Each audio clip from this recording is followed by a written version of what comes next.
The Black Cat by Edgar Allan Poe. For the most wild, yet most homely narrative which I am about to pen, I neither expect nor solicit belief. Mad indeed would I be to expect it, in a case where my very senses reject their own evidence. Yet mad am I not, and very surely do I not dream. But tomorrow I die, and today I would unburthen my soul. My immediate purpose is to place before the world, plainly, succinctly, and without comment, a series of mere household events. In their consequences, these events have terrified, have tortured, have destroyed me. Yet I will not attempt to expound them. To me they have presented little but horror. To many they will seem less terrible than baroques. Hereafter, perhaps, some intellect may be found which will reduce my phantasm to the commonplace. Some intellect more calm, more logical, and far less excitable than my own, which will perceive, in the circumstances I detail with awe, nothing more than an ordinary succession of very natural causes and effects. From my infancy I was noted for the docility and humanity of my disposition. My tenderness of heart was even so conspicuous as to make me the jest of my companions. I was especially fond of animals, and was indulged by my parents with a great variety of pets. With these I spent most of my time, and never was so happy as when feeding and caressing them. This peculiarity of character grew with my growth, and, in my manhood, I derived from it one of my principal sources of pleasure. To those who have cherished an affection for a faithful and sagacious dog, I need hardly be at the trouble of explaining the nature or the intensity of the gratification thus derivable. There is something in the unselfish and self-sacrificing love of a brute which goes directly to the heart of him who has had frequent occasion to test the paltry friendship and gossamer fidelity of mere man. I married early, and was happy to find in my wife a disposition not uncongenial with my own. Observing my partiality for domestic pets, she lost no opportunity of procuring those of the most agreeable kind. We had birds, goldfish, a fine dog, rabbits, a small monkey, and a cat. This latter was a remarkably large and beautiful animal, entirely black, and sagacious to an astonishing degree. In speaking of his intelligence, my wife, who at heart was not a little tinctured with superstition, made frequent allusion to the ancient popular notion which regarded all black cats as witches in disguise. Not that she was ever serious upon this point, and I mention the matter at all for no better reason than that it happens just now to be remembered. Pluto, this was the cat's name, was my favorite pet and playmate.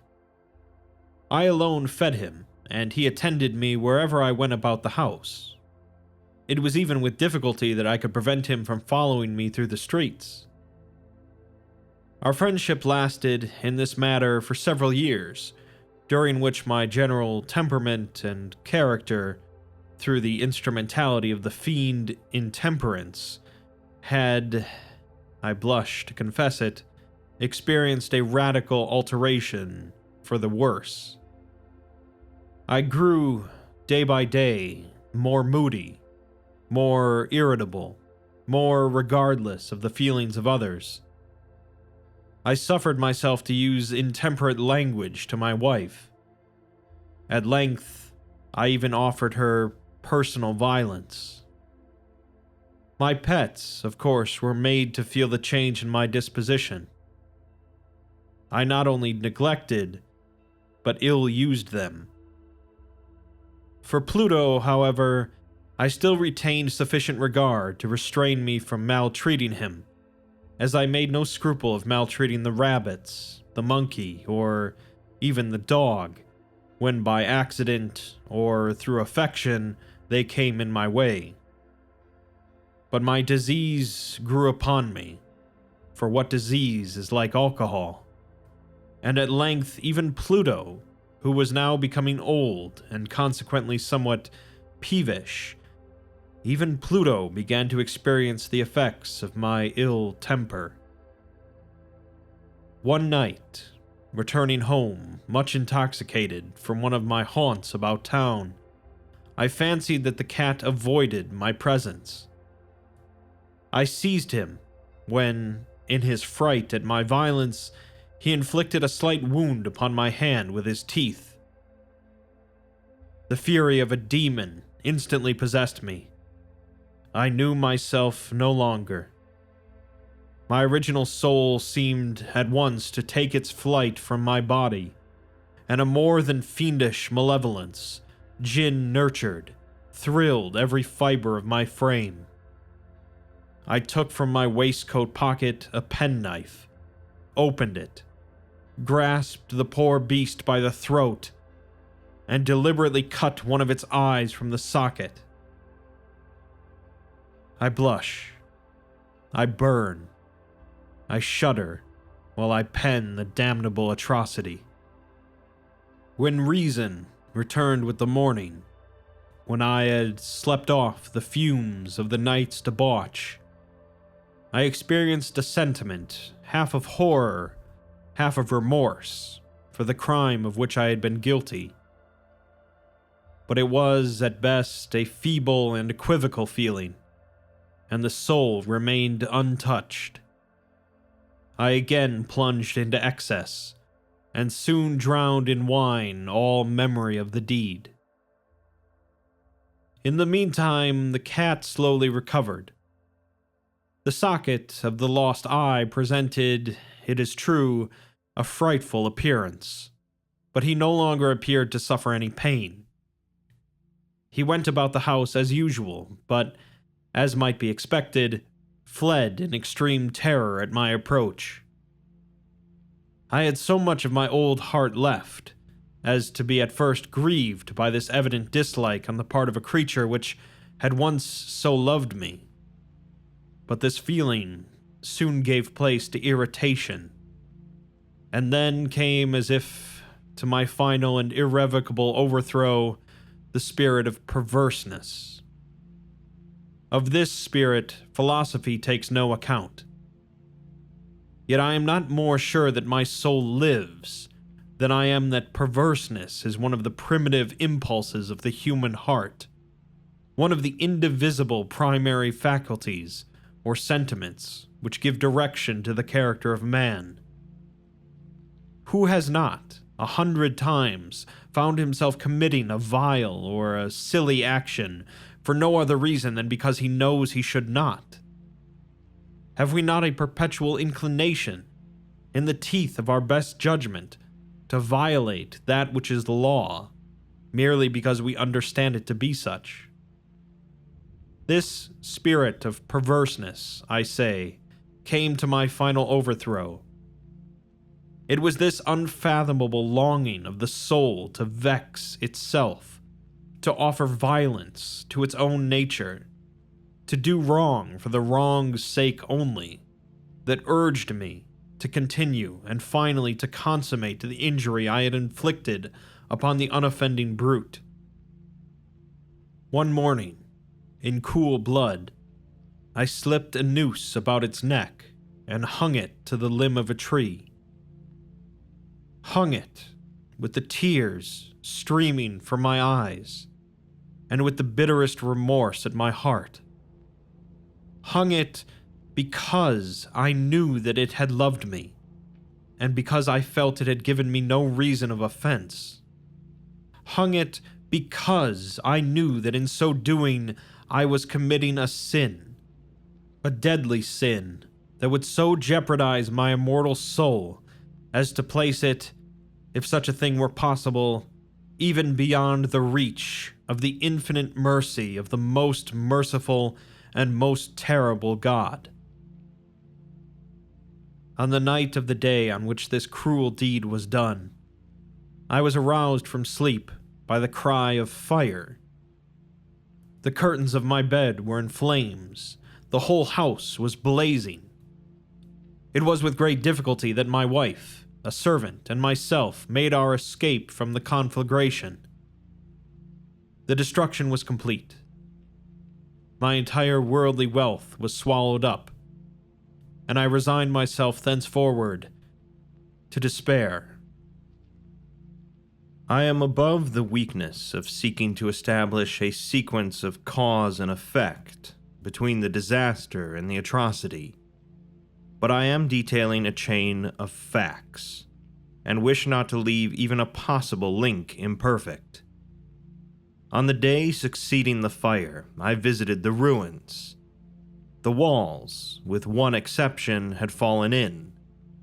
This exception was found in a compartment wall, not very thick, which stood about the middle of the house, and against which had rested the head of my bed. The plastering had here, in great measure, resisted the action of the fire, a fact which I attributed to its having been recently spread.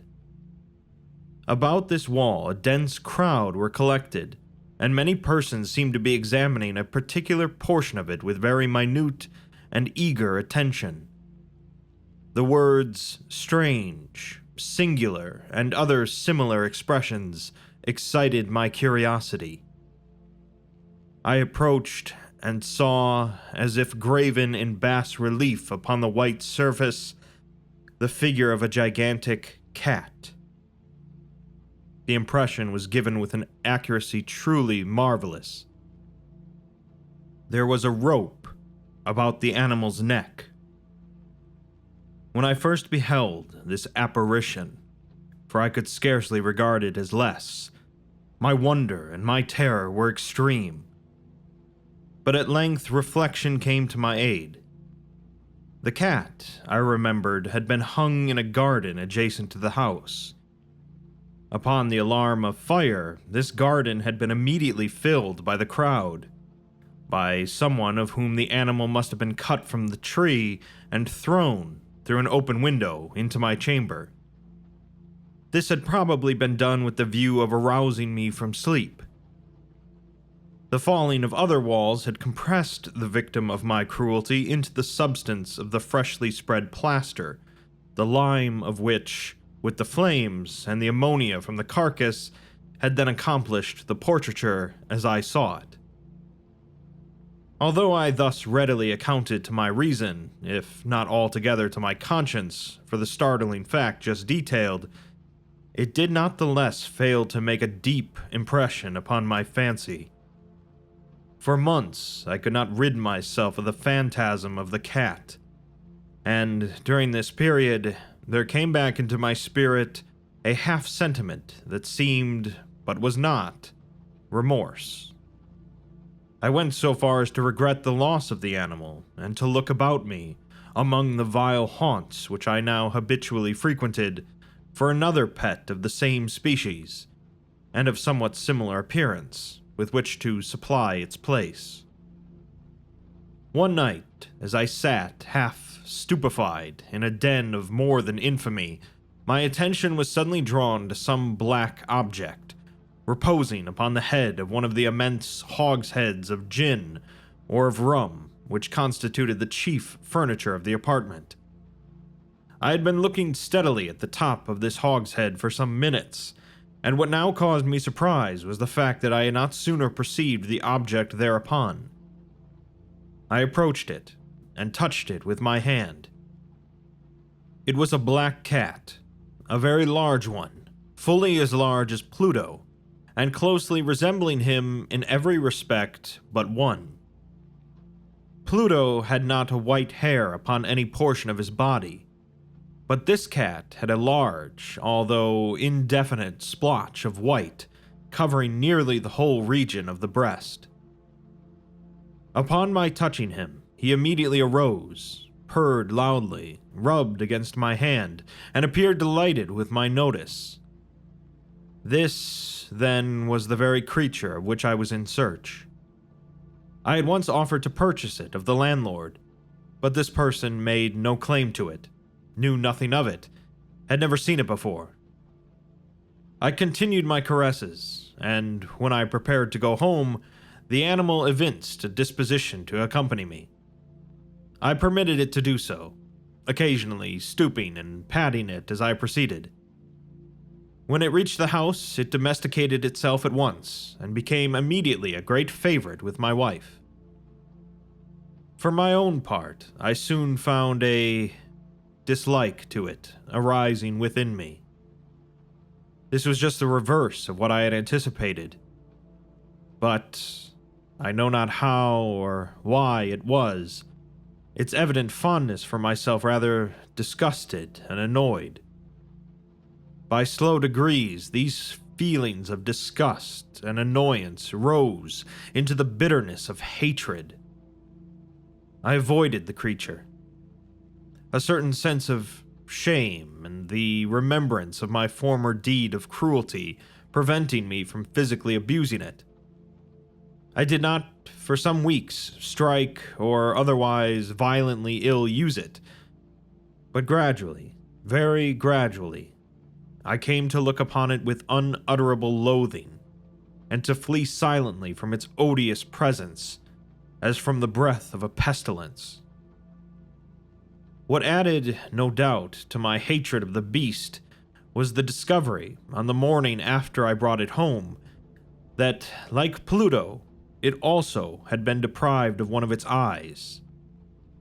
This circumstance, however, only endeared it to my wife, who, as I have already said, possessed in a high degree that humanity of feeling which had once been my distinguishing trait, and the source of many of my simplest and purest pleasures.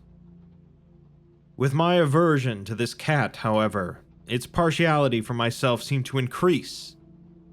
It followed my footsteps with a pertinacity which it would be difficult to make the reader comprehend. Whenever I sat, it would crouch beneath my chair or spring upon my knees, covering me with its loathsome caresses. If I arose to walk, it would get between my feet and thus nearly throw me down, or, fastening its long and sharp claws in my dress, clamber in this manner to my breast. At such times, although I longed to destroy it with a blow, I was yet withheld from so doing, partly by a memory of my former crime, but chiefly, let me confess it at once, by absolute dread of the beast. This dread was not exactly a dread of physical evil, and yet I should be at a loss how otherwise to define it. I am almost ashamed to own, yes, even in this felon's cell, I am almost ashamed to own that the terror and horror with which the animal inspired me had been heightened by one of the merest chimeras it would be possible to conceive. My wife had called my attention, more than once, to the character of the mark of white hair of which I have spoken, and which constituted the sole visible difference between the strange beast and the one I had destroyed. The reader will remember that this mark, although large, had been originally very indefinite, but by slow degrees nearly imperceptible, and for which a long time my reason struggled to reject as fanciful, it had at length assumed a rigorous distinctness of outline. It was now the representation of an object that I shudder to name, and for this, above all, I loathed and dreaded, and would have rid myself of the monster had I dared. It was now, I say, the image of a hideous, of a ghastly thing, of the gallows. Oh, mournful and terrible engine of horror and of crime, of agony and of death! And now was I indeed wretched beyond the wretchedness of mere humanity, and a brute beast, whose fellow I had contemptuously destroyed, a brute beast to work out for me a man, fashioned in the image of the high God, so much of insufferable woe.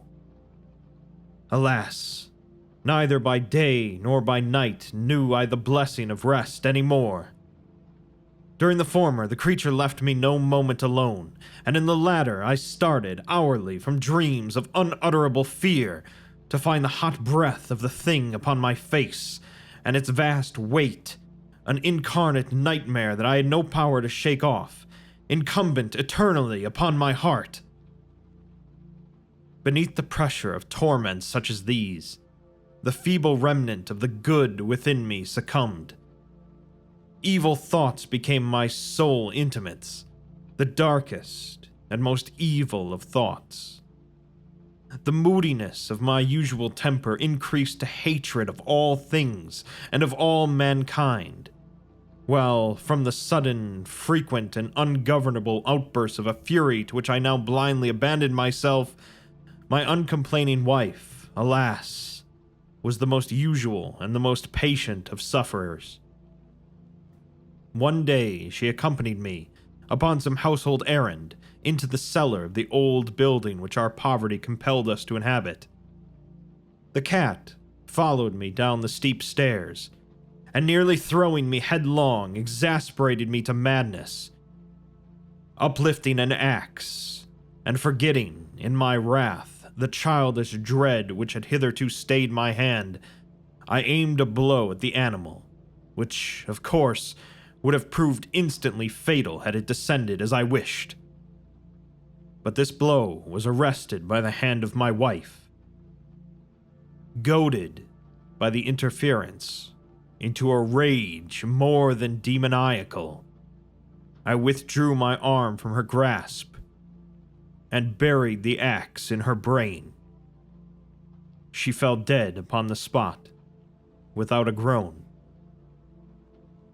This hideous murder accomplished, I set myself forthwith, and with entire deliberation, to the task of concealing the body. I knew that I could not remove it from the house, either by day or by night, without the risk of being observed by the neighbors. Many projects entered my mind. At one period I thought of cutting the corpse into minute fragments and destroying them by fire. At another I resolved to dig a grave for it in the floor of the cellar. Again I deliberated about casting it in the well in the yard, about packing it in a box as if merchandise with the usual arrangements, and so getting a porter to take it from the house. Finally, I hit upon what I considered a far better expedient than either of those. I determined to wall it up in the cellar, as the monks of the Middle Ages are recorded to have walled up their victims. For a purpose such as this, the cellar was well adapted. Its walls were loosely constructed, and had lately been plastered throughout with a rough plaster, which the dampness of the atmosphere had prevented from hardening. Moreover, in one of the walls was a projection caused by a false chimney or fireplace that had been filled up and made to resemble the rest of the cellar. I made no doubt that I could readily displace the bricks at this point, insert the corpse, and wall the whole up as before, so that no eye could detect anything suspicious. And in this calculation I was not deceived. By means of a crowbar I easily dislodged the bricks, and having carefully deposited the body against the inner wall, I propped it in that position, while with little trouble I relaid the whole structure as it originally stood.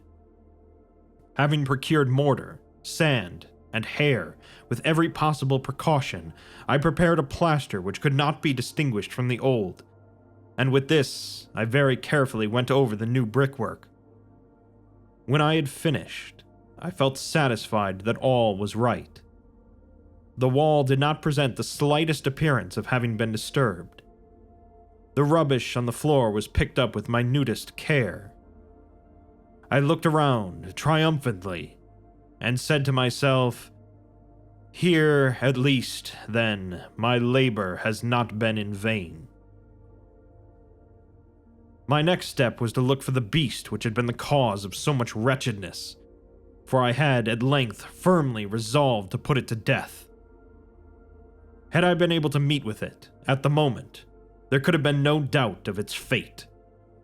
But it appeared that the crafty animal had been alarmed at the violence of my previous anger, and forbore to present itself in my present mood. It is impossible to describe or to imagine the blissful sense of relief which the absence of the detested creature occasioned in my bosom.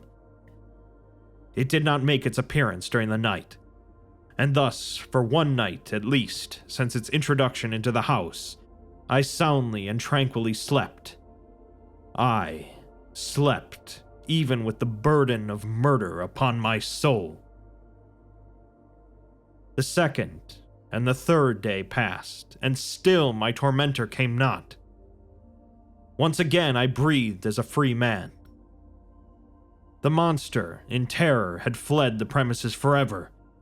I should behold it no more. My happiness was supreme. The guilt of my dark deed disturbed me but little. Some few inquiries had been made, but these had been readily answered. Even a search had been instituted, but of course, nothing was to be discovered. I looked upon my future felicity as secured. Upon the fourth day of the assassination, a party of the police came, very unexpectedly, into the house, and proceeded again to make rigorous investigation of the premises. Secure, however, in the inscrutability of my place of concealment, I felt no embarrassment whatever. The officers bade me accompany them in their search. They left no nook or corner unexplored. At length, for the third or fourth time, they descended into the cellar. I quivered not in a muscle. My heart beat calmly as that of one who slumbers in innocence. I walked the cellar from end to end. I folded my arms upon my bosom and roamed easily to and fro. The police were thoroughly satisfied and prepared to depart. The glee at my heart was too strong to be restrained. I burned to say if but one word, by way of triumph, and to render doubly sure their assurance of my guiltlessness. "Gentlemen," I said at last, as the party ascended the steps, "I delight to have allayed your suspicions. I wish you all health and a little more courtesy. By the by, gentlemen, this is a very well-constructed house."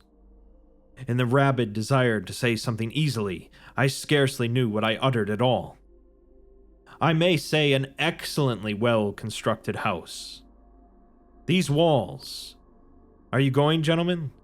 These walls are solidly put together. And here, through the mere frenzy of bravado, I rapped heavily with a cane which I held in my hand upon that very portion of the brickwork behind which stood the corpse of the wife of my bosom. But may God shield and deliver me from the fangs of the arch-fiend. No sooner had the reverberation of my blows sunk into silence than I was answered by a voice from within the tomb. By a cry, at first muffled and broken like the sobbing of a child, and then quickly swelling into one long, loud, and continuous scream, utterly anomalous and inhuman. A howl, a wailing shriek, half of horror and half of triumph, such as might have arisen only out of hell, conjointly from the throats of the damned in their agony and of the demons that exult in the damnation. Of my own thoughts, it is folly to speak. Swooning, I staggered to the opposite wall. For one instant, the party upon the stairs remained motionless, through extremity of terror and awe. In the next, a dozen stout arms were toiling at the wall. It fell bodily. The corpse, already greatly decayed and clotted with gore, stood erect before the eyes of the spectators.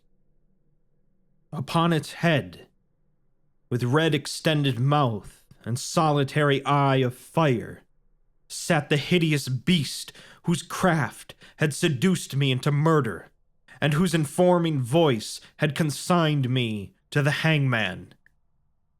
I had walled the monster up within the tomb.